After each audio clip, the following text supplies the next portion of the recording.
Yon, meron tayong Hungarian mga idol. At ayan, sangkutsayin natin yung ating gagawin nga pala natin carbonara mga idol.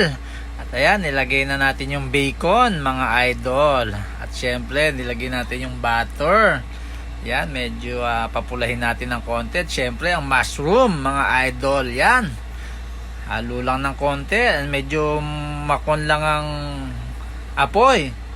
At ayan, nilagay na natin syempre Nestle cream. Ayan, tsaka konting evap mga idol. At ayan, konting salt.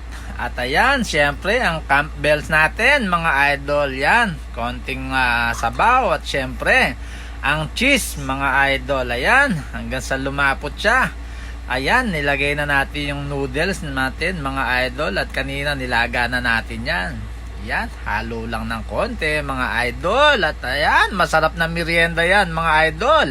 Ayan na ang finished product mga idol. Salamat, bye bye.